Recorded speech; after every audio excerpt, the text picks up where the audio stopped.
দেখুন, 2 বছর আগের থেকে ভোটের প্রস্তুতি শুরু করে দেওয়ার মধ্যে অন্যায়ের কিচ্ছু নেই। মাথায় রাখতে হবে, এবছর লোকসভা ভোটের ফলাফল বেরোনোর পর দেখা গেছে যে রাজ্যের শহরাঞ্চলে তৃণমূলের ভোটের হার কমেছে। তারপর যেভাবে দলের ভেতরেই কোন্দল, মারামারি, হাতাহাতি, দোষারোপ, পাল্টা দোষারোপ এই পর্বগুলো চলছে, তাতে তো বেশ বিরক্ত মনে হচ্ছে তৃণমূল নেত্রীকে। তিনি কি খানিকটা চিন্তিতও নন? দেখুন, এই রকম গোলমেলে পরিস্থিতি সামাল দিতে পুরো রাশটা নিজের হাতেই তো তিনি তুলে নিয়েছেন। সমস্তটাই এখন মমতা বন্দ্যোপাধ্যায়ের হাতে। 4 কেন্দ্রের উপনির্বাচনের আগে ঘর গোছাতে তিনিই বৈঠক করেছেন নবান্নে, এবং তাতে নেতা মন্ত্রীর থেকে শুরু করে পুলিশ প্রশাসনের পদস্থ কর্তা সবাইকেই তো এক ধারসে ভর্ৎসনা করেছেন। ফলও কিন্তু হাতে হাতে পেয়েছেন। দেখুন, মানিকতলা, বাগদা, রানাঘাট দক্ষিণ, রায়গঞ্জ 4টে কেন্দ্রেই তৃণমূল জিতেছে, অথচ এর মধ্যে 3টে তাদের জেতা সিট ছিল না। কিন্তু সেই জয়টা তার মানে একটা বড় প্রাপ্তি। তার যে ওষুধ, সেই ওষুধটা তার মানে কাজ করেছে, এটাই ধরতে হবে। কিন্তু ঘটনা হচ্ছে, রোগগুলো কি পুরোপুরি সারানো গেছে? ঘরের দেওয়ালে রং চটে গেলে বা নোনা ধরলে আমরা কি করি? আমরা ছোটোবেলাতে দেখতাম, এখন আমরাও তাই করি আর কি। ওই যেখানে সেখানে যা পারি একটা করে ক্যালেন্ডার ঝুলিয়ে দিই। যেখানটায় রং খুব লেগেছে ওখানে একটা ক্যালেন্ডার ঝুলিয়ে দাও। পুরোনো স্ট্র্যাটেজি, আপনারাও করেন। এবার তৃণমূলের যাবতীয় রং চটা জায়গাগুলো, সেগুলো তো এতদিন একটা ক্যালেন্ডার ঝুলিয়েই ঢাকা থাকতো।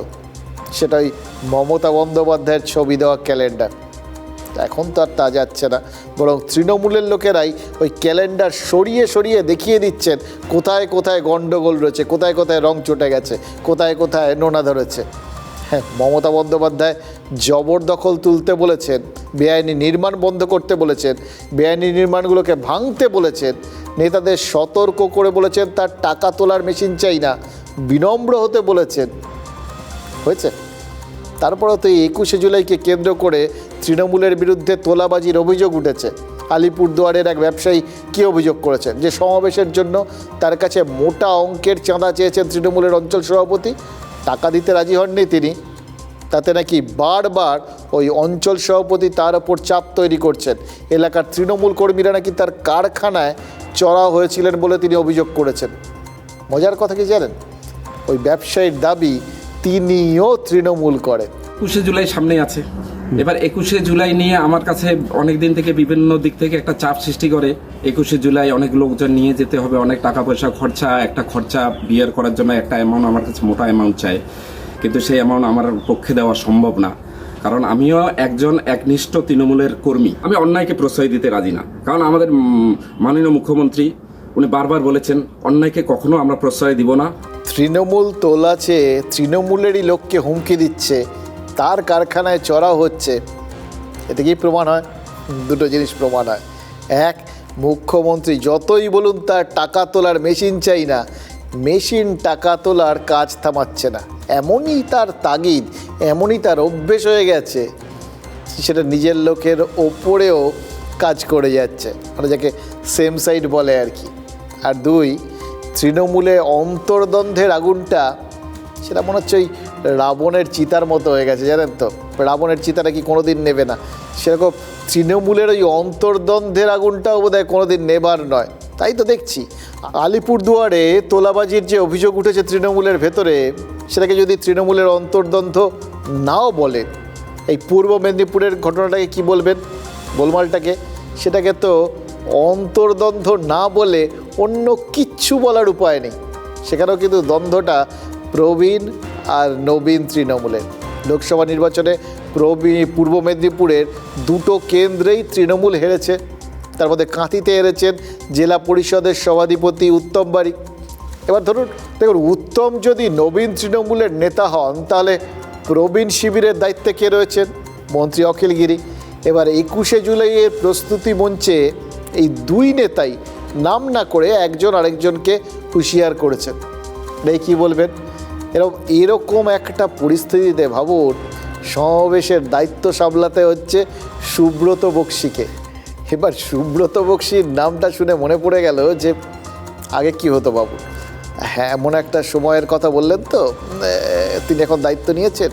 এবার আগে হতো শুনতাম যে সমস্ত বিষয়ে তৃণমূলের নেতারা বলতেন মমতা বন্দ্যোপাধ্যায়ের অনুপ্রেরণায়, পরবর্তী ক্ষেত্রে সেটার সাথে যোগ হলো মমতা বন্দ্যোপাধ্যায়ের অনুপ্রেরণায় আর অভিষেক বন্দ্যোপাধ্যায়ের সেনাপতিত্বে।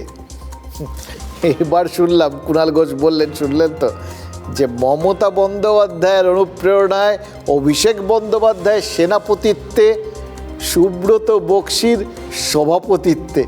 একটার পর একটা লেয়ার বাড়ছে আর কি, মানে কে যে কার থেকে দূরে যাচ্ছেন সেটা বুঝতে পারছি না, কিন্তু এটা দিব্যি বুঝতে পারছি বিভিন্ন জেলায় তৃণমূলের দ্বন্দ্বের যে স্ফুলিঙ্গগুলো জ্বলছে সেগুলো একসঙ্গে জড়ো হয়ে দাবানল হয়ে যেতে পারে, জানেন তো।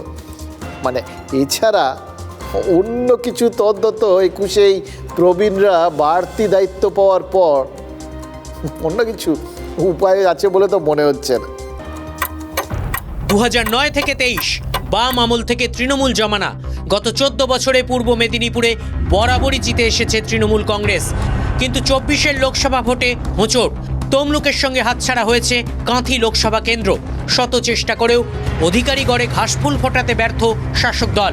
ফলাফল ঘোষণার মাসখানেক পরেও হার নিয়ে তৃণমূলের অন্দরে দায় ঠেলাঠেলি চলছেই।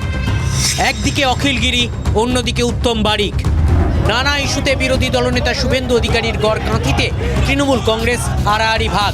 21শে জুলাইয়ের প্রস্তুতি সভা থেকে সেই বিতর্কের আগুনে যেন ঘি পড়ল।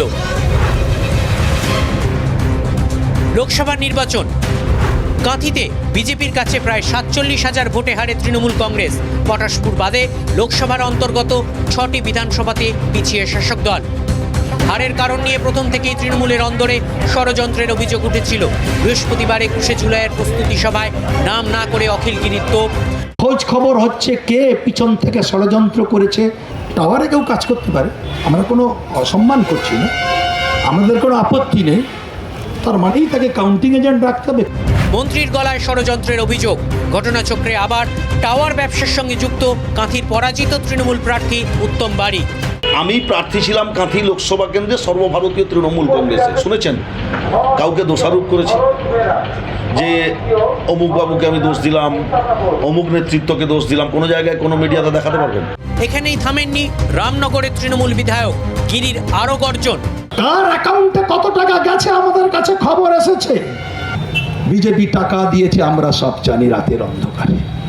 আমাদের দলের লোক তারা রাতের অন্ধকারে বিজেপির কাছ থেকে টাকা নিয়ে দলের পিছনে ছুরি মেরেছেন। 26-এর বিধানসভা নির্বাচন, তার আগে হারানো জমি পুনরুদ্ধারে দলেরই একাংশকে মন্ত্রীর হুঁশিয়ারি। জিতে গেলে বলে আমি নিজের জোরে জিতেছি, আর হেরে গেলে বলে অন্য লোক হারিয়ে দিয়েছে। 1.5 বছর পর নির্বাচন আছে, ঠিক মতন করে লড়ুন। পথ নিয়েছেন, ওসব আমাদের কাছে ওসব হবে না, সরিয়ে দিব একটা কলমের খোঁচায়। আমার জানা ছিল দলের নেত্রী মমতা বন্দ্যোপাধ্যায়, নেতা অভিষেক বন্দ্যোপাধ্যায়, কে কোন পদে থাকলে দল সংগঠিত হবে, কি দল ভালো চলবে, সেটা রাজ্য নেতারা ঠিক করে।